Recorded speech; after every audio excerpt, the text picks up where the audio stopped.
Okay, well, it looks like we are streaming. Hello, everybody. Chuck Holton here. How you doing? I just got back to my home in Panama from a very, very long trip out to Ukraine and back in about 10 days. The trip home from Ukraine started yesterday. I don't know, yesterday, the day before. I'm so messed up with my timing. I don't even know what day it is. Um, I flew from, well, first I had to take a train from Kiev to Kiev to Chelm in Poland, right across the border. Change trains. That was like 12 hours on the train. Change trains, then go another 3.5 hours and go to Warsaw. Spend the night in Warsaw. Get on the plane early in the morning and fly to Munich, 3.5 hours. Change planes, very quick layover. Then fly 9.5 hours from there to Newark, New Jersey, have a 5.5 hour layover and leave about midnight last night and get into Panama about 5 o'clock this morning. Then I had to go pick up my car and then drive 2 hours out to my house. So it's been a long day, super long day. And so thank you for bearing with me. I don't have a ton of time today, but I wanted to talk real quick about some of the breaking news from the incoming Trump administration. This is being reported in the Wall Street Journal and the Times of Israel, two places at least, that say that the Trump administration is weighing their options to stop Iran from going nuclear, including preemptive military strikes.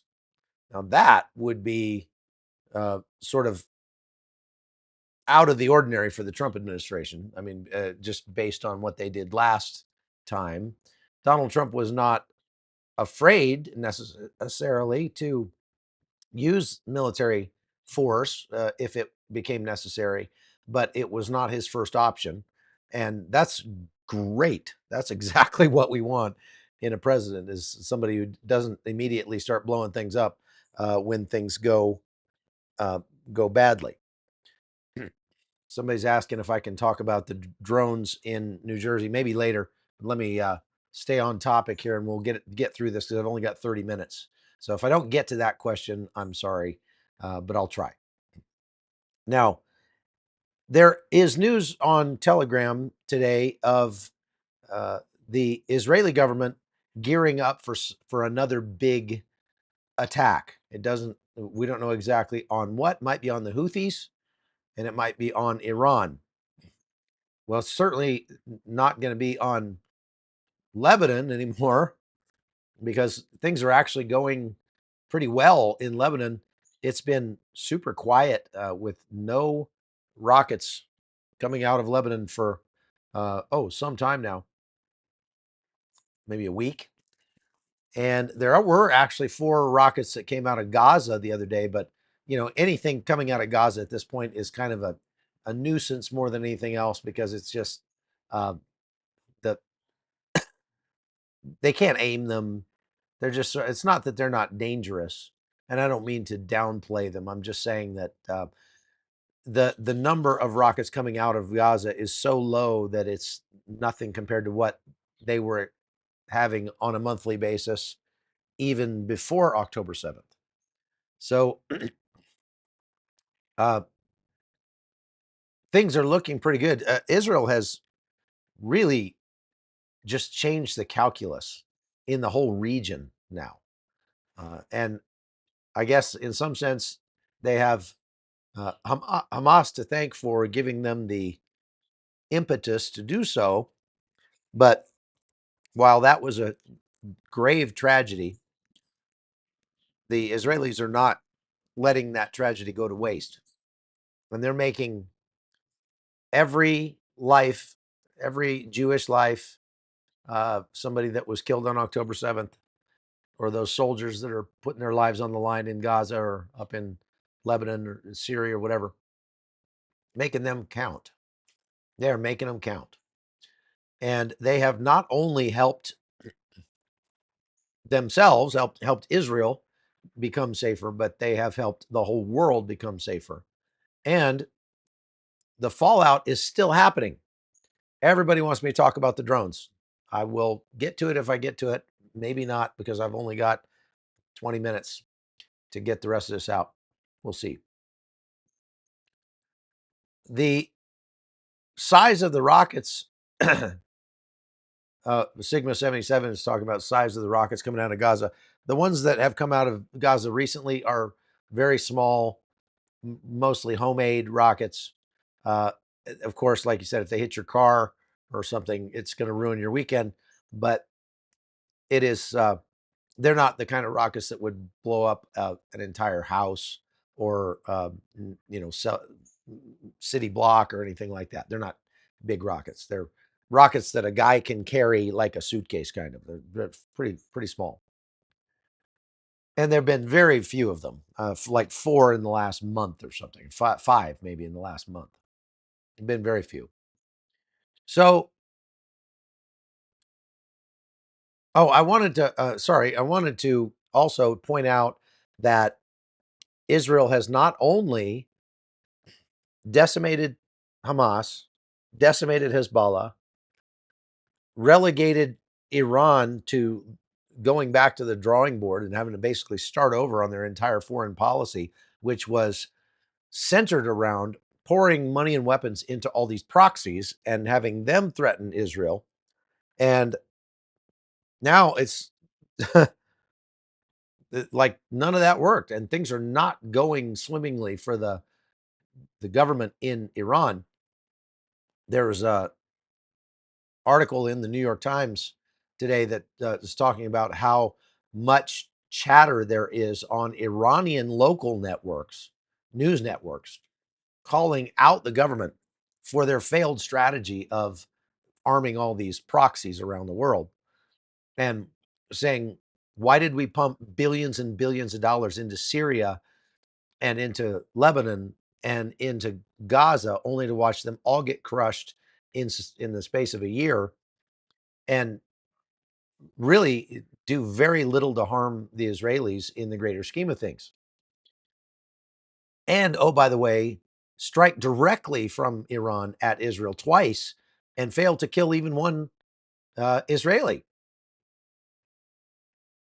So people even the conservatives in Iran, who typically support the government, are saying, this is, what a waste. We could have spent all that money in Iran. And for that to start happening in a place like Iran actually really is telling because, of course, you speak up against the government in Iran and you and your whole family might disappear. So if it's getting out in mainstream media in Iran to such an extent that it's pervasive, well, it tells you that there's some real dissatisfaction in Iran, and Iran's got a lot of uh, economic problems. Their uh, GDP actually grew by more than the United States did over the last year, like 3.7%, something like that. However, just barely, not much more than the U.S. But much of that comes from illicit sales of Iranian oil, even despite the sanctions. And this is something that I would hope the Trump administration would uh, definitely address right away.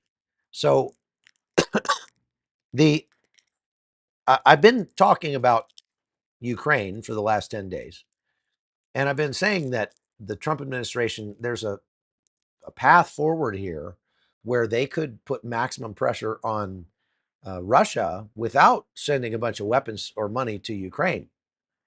All they have to do is set the American fracking industry loose. Just take the handcuffs off of our American oil production and flood the market with American oil and do what they can to drive the price of oil down. Even go to the Saudis and say, hey, you guys flood the market with your oil and then you'll gain market share and we'll support you in that, whatever. But there are steps that the president could take to drive the cost of oil down. It's sitting about, oh, snap.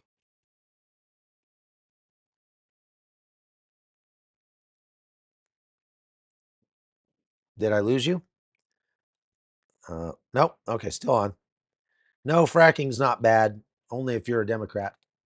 Um, the president could take steps to drive the cost of oil down, and that would accomplish two very important goals for the United States and our foreign policy. One is uh, pretty much crushing the Russian government because almost all of their revenue comes from sales of oil that is heavily discounted already by about 30% over the market rate. So the market rate for petroleum right now is 70, in mid 70s, 76, something like that.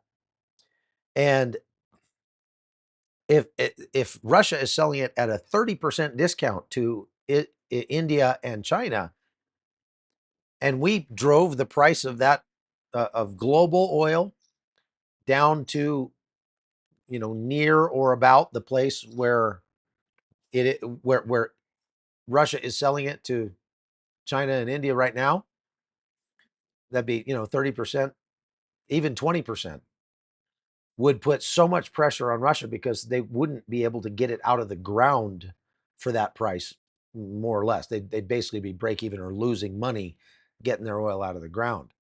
And they wouldn't be able to continue to fund the war against Ukraine. That's the way you win. I watched the movie, uh, the Ronald Reagan movie last night on the plane coming back here. It's the first time I'd seen it. Have you guys seen that movie? The movie about Ronald Reagan and his life? Fabulous movie. Just such a great, wholesome, meaningful, educational movie that every young person in America ought to see. Help them understand some of our more recent history in America. But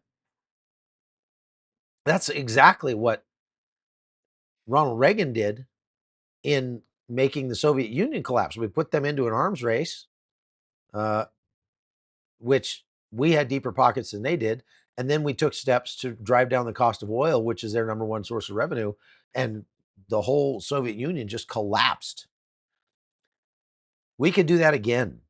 We're in an arms race already with Russia in the form of a war in Ukraine. But if we did that, not only would it likely end the war in Ukraine sooner and with a more acceptable outcome for the Ukrainians, but the same pressure would apply to Iran, and Iran's economy is pretty fragile.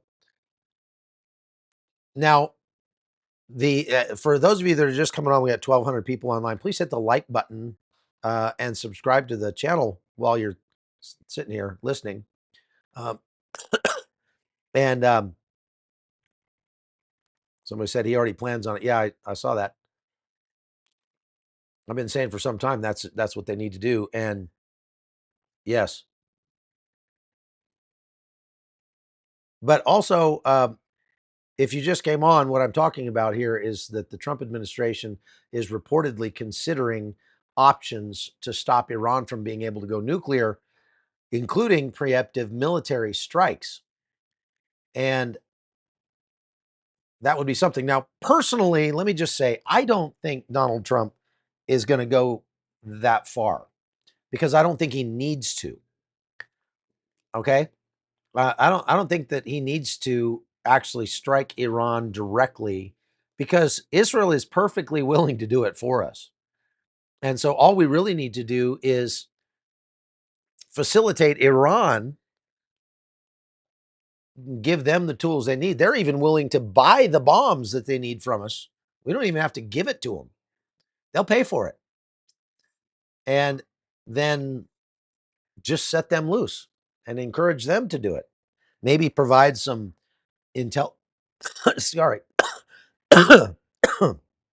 Provide some intelligence capabilities, provide some um, maybe refueling, something like that.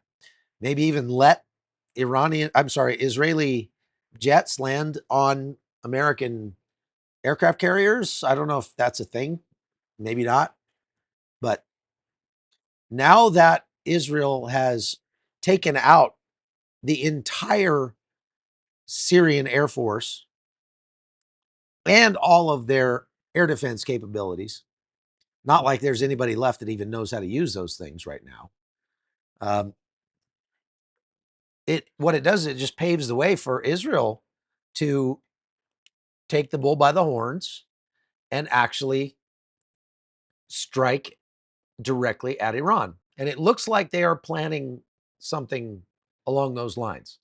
If I had to guess and say, between the Houthis and the Iranians, I'd say that the Israelis are planning to strike the Iranians again.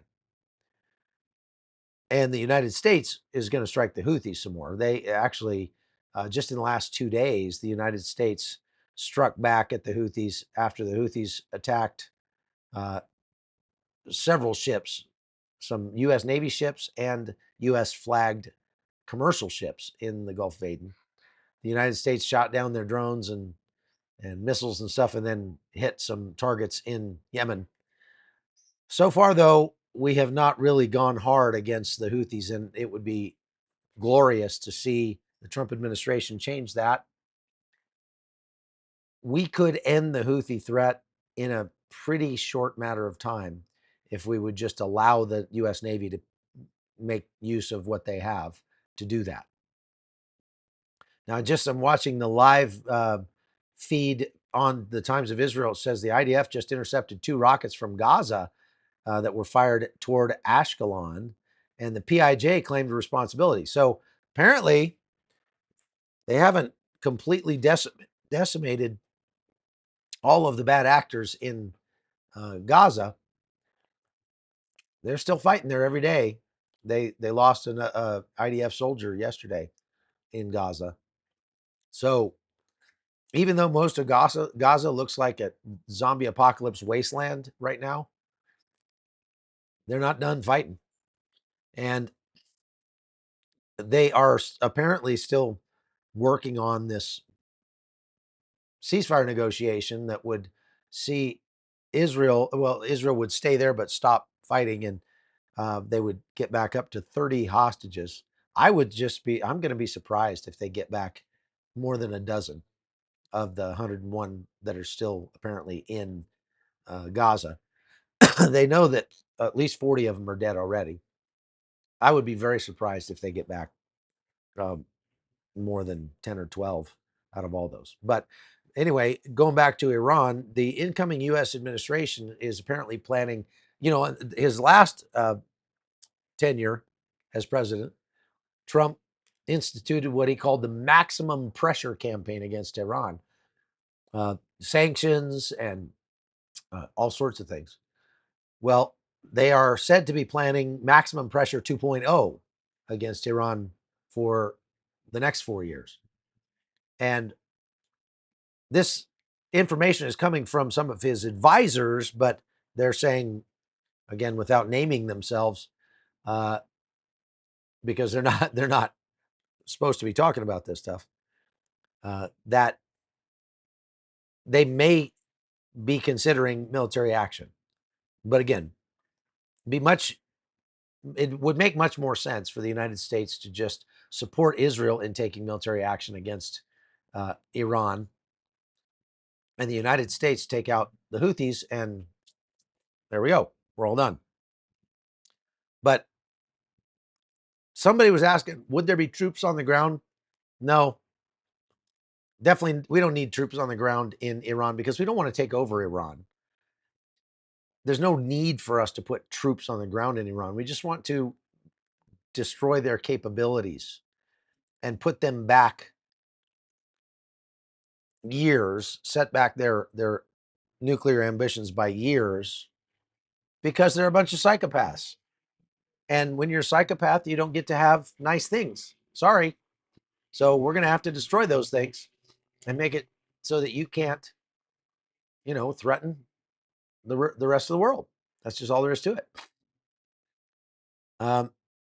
Isn't sanctions just band-aids on the war? Well, sanctions are easy to get around for sure. For example, I was reading yesterday or two, I don't know, a couple days ago, about how Russia is trying very hard to bring the capability in-house of being able to make the computer chips that they need for their tanks and missiles and things like that. Problem is their capabilities when it comes to making those chips is so limited that it's just not even possible. I mean, it'd be ridiculous to even think that Russia could make the chips themselves. What I mean by that is that the typical size that we're running with chips like in your iPhone and stuff these days are like 4 nanometers in size. They're called four nanometer chips. The smallest chips that Russia is able to make are 90 nanometers. So they're not even close, nowhere close. But what they do then, because they have to get their chips from someplace, is they set up all these shell companies around the globe, not in Russia. They have those shell companies go online and buy the chips they need from Texas Instruments website. And then when they receive them in, I don't know, Argentina or um, South Africa or Armenia or wherever, those things then just make their way to Russia. And so they're able to get around those. I learned this years ago when I went to Havana, Cuba for the first time. And uh, there's been sanctions on Cuba for more than 50 years. At least there had been by the time this was during the Obama administration that I went there. And so you're not supposed to be able to get anything from the United States to Cuba. Like no products from the US are allowed to go to Cuba at all. And when I got to Cuba, I went to the marketplace, and the first thing I saw was, there are all sorts of fruit out there in the marketplace. There are apples from Washington. And I'm like, how the heck did they get Washington apples here in Havana, Cuba, when they're supposed to be, sanctioned? Well, as it turned out, it is illegal to ship apples to Cuba from Washington, but it's not illegal to ship apples to Panama. And it's not illegal in Panama to ship them to Cuba. And so they just added one more step and shipped them, right through Panama to Cuba. So that's what they're doing in Russia. It's what they're doing in Iran. Russia and Iran have put together an entire ghost fleet of ships to move their oil to buyers. And what the United States needs to do is to start going after those ghost ships and making it very dangerous for those ghost ships to operate. We could do it. No problem. Is that smoke on the horizon behind me? No, it's just clouds on the mountains. We're up in the cloud forest, so you always have that sort of mist over the mountains over there. I don't know if you can see. See, look over here this way. Um, that mountain right there. See those clouds? Yeah, it was just clouds. So uh, we are we're likely to see a very serious campaign against Tehran to crush them the rest of the way, economically, militarily, and so on, uh, in the next 4 years. And like I said, Trump is much more prone to using economic means to accomplish his goals, and that would be a really smart thing to do here. All right, so let's see if there's any questions real quick. Um, Ephraim McDonald, you're right, Lloyd O'Donnell. And while one 30,000-pound bomb can't penetrate that deep, several dropped in the same spot could. Well, there are bases in Iran that are so deep that no amount of bunker busters are going to get to them. Now, we could collapse the entrances to those places, For one, there's one like it's called the Fordo Fuel Enrichment Plant, which is near Qom, and it is super deep underground, like 11,000 foot mountains, and it's down underneath the bottom of it. So we could drop bunker busters on the entrance to those things and collapse the entrances, but that likely would not reach what we want to reach there. Once they dug it out, they'd be able to go right back to um, enriching the fuel. There's also the Iraq heavy water reactor. That'd be easier to strike, but they say they've reconfigured that to uh, under the JCPOA to not produce plutonium, but to do something that's more civilian oriented. But they could go back to revert to producing plutonium with that site pretty quickly. So that would be one that would definitely get struck. I think Iran is looking at some serious trouble in the near future because Israel is taking full advantage of the situation right now, because you never know how long it's going to last. They have taken out Iran's air defenses. They've taken out the air defenses in Syria, all of them. Everything's gone. I mean, you could fly a Piper Cub across Syria right now and you wouldn't have to worry. And I can't imagine them doing all that work and then not taking advantage of it to make their country safe once and for all from Iranian aggression. So I will let you know as soon as something happens that I can find out. I mean, if we find out that there's a strike, I will go live, whatever time of the day or night it is, and we will uh, let you know what's going on. Now, let's see here. So Lord Peanut II says, aren't the nukes in Iran underground? They don't have nukes. They just have nuclear facilities, not nuclear weapons. And so Miguel Toro says, are the Ukrainian people prepared for ceding territory permanently to Russia? Not permanently, but they are prepared to cede territory to Russia in order to gain a ceasefire and then work diplomatically for the return of the territories.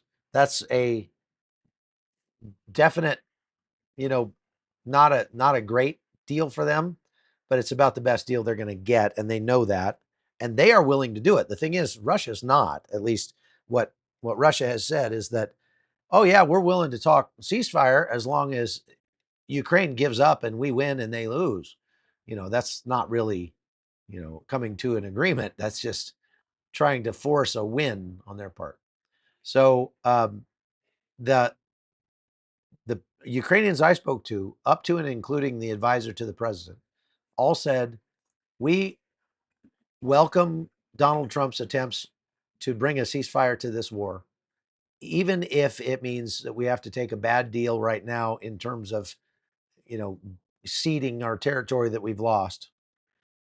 But Russia wants not only the territory they currently hold, but in any deal, they also want Kherson and Zaporizhia. There's two reasons for that. Uh, Obviously, the nuclear uh, plant in Zaporizhia, as I've told you before, a lot of this was about power, electricity. And then they want Kherson because Kherson is the place where the water comes from. The Dnieper River right there at Kherson is where the water comes from through a canal down to Crimea to give fresh water to the naval base there in Sevastopol. And without Kherson, they basically can't use the naval base in Crimea because they won't have any water.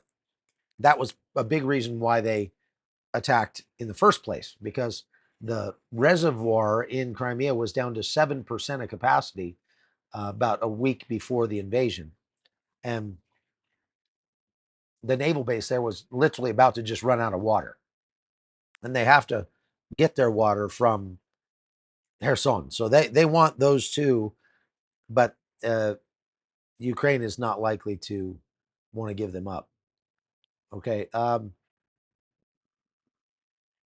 You thought that was a green screen behind me? No, that's my front yard. Let's see here. Big bocce ball court. Let's see here. Looking for questions. I guess Chuck, isn't sanctions just band-aids on? Okay, we already got that one. What is that beautiful plant or tree over your right shoulder? The red one over there? I don't know what those are called. My wife plants them along the fence there. um, they are pretty though, aren't they? Yeah, they're real nice. Change the regime. Well, we might see that happen. Okay, I'm just looking for any other questions.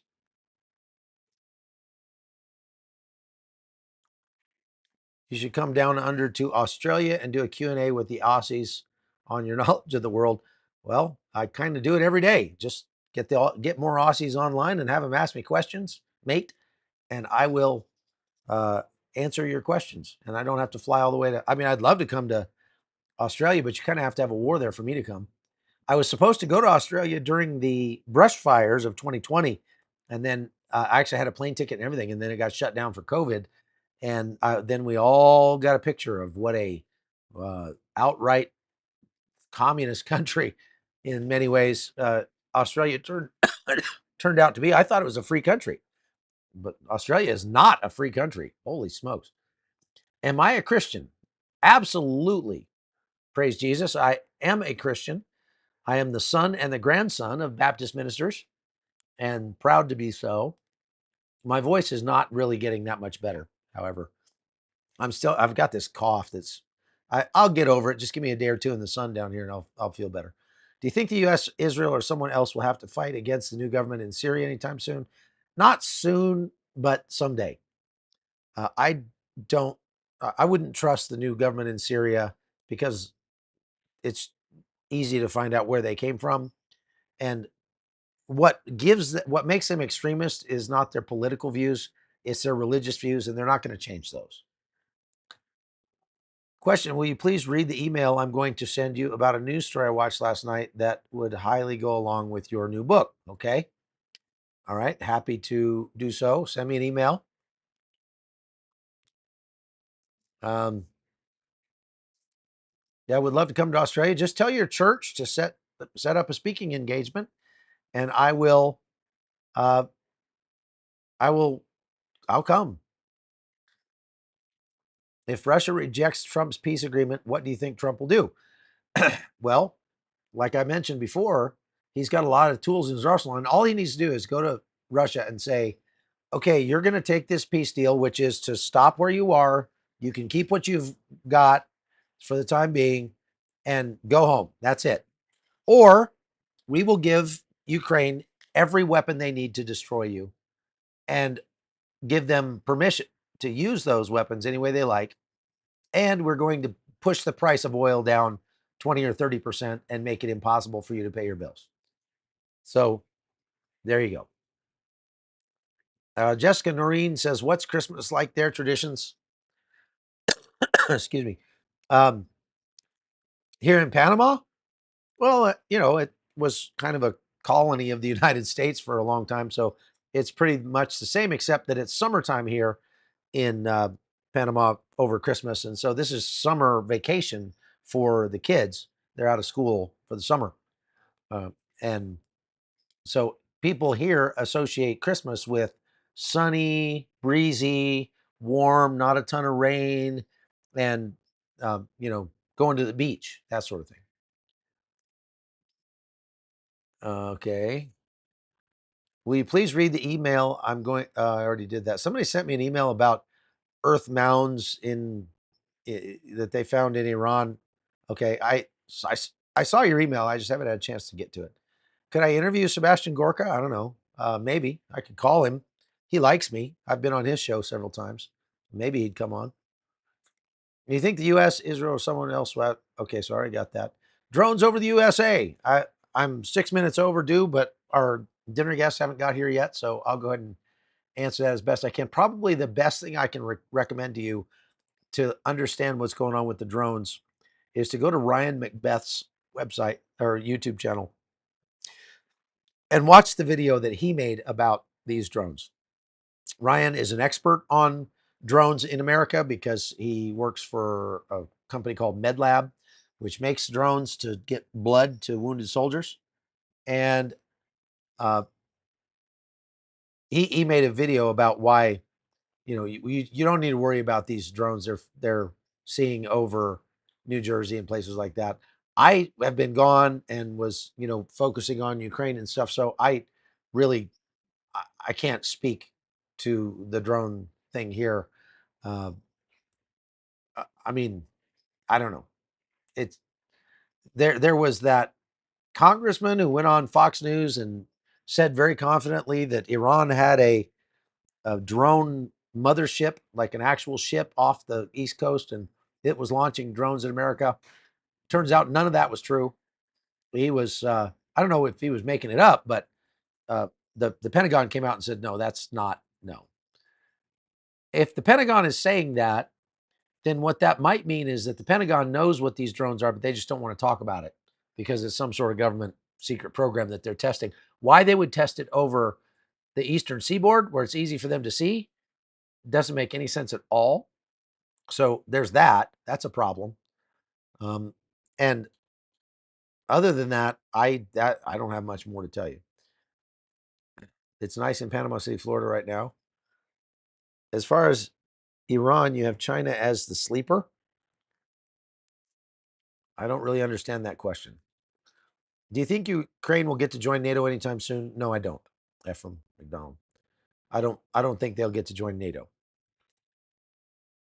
We may, they may be allowed into the EU because they could be allowed into the European Union without the United States voting on it. But the U.S. would have to approve them getting into NATO, and we're likely not going to do that. Does Russia still want Alaska? Well, I mean, they would take it if we offered it to them, but they're not going to take Alaska. Steve Kesterson said, why did you move to Panama? The short answer is Obamacare. The long answer is quite a bit longer than that, but I made a whole video about it. And if you go to my link tree, I think it's one of the top links on my link tree. So that's www.lanktr.ee/Holton. Just put it into the chat there, and you can go click on that and watch it. Now, I didn't get a chance to put this up. I wanted to show you this picture today, but last but not least, we have been supporting these single mothers in Colombia. They are refugees from Venezuela. They fled to Colombia because people were eating pets in Venezuela. There was no food. They were starving to death. And so they fled several years ago to Cartagena, Colombia.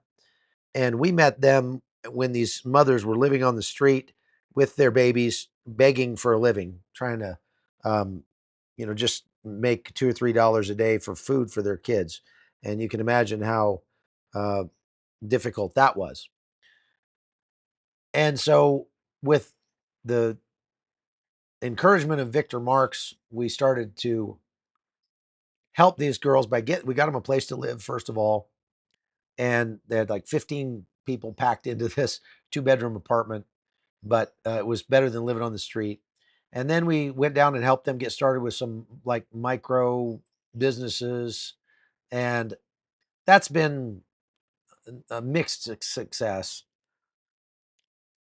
Then a couple of the moms got put in jail, and it was pretty unfair, but there was a crackdown in Cartagena on human trafficking because of that movie, Sound of Freedom. And the government there wanted to improve its image, so it wanted to get the riffraff off the streets, and it saw these beggar women with their kids as riffraff. And so they arrested these women and charged them with trafficking their own children. That may have happened, but I don't believe it happened with the women we were supporting at all. And they immediately just made it worse because they put the mothers in jail. So now nobody's making any money, and they just left the kids like on the street, just left them with nobody.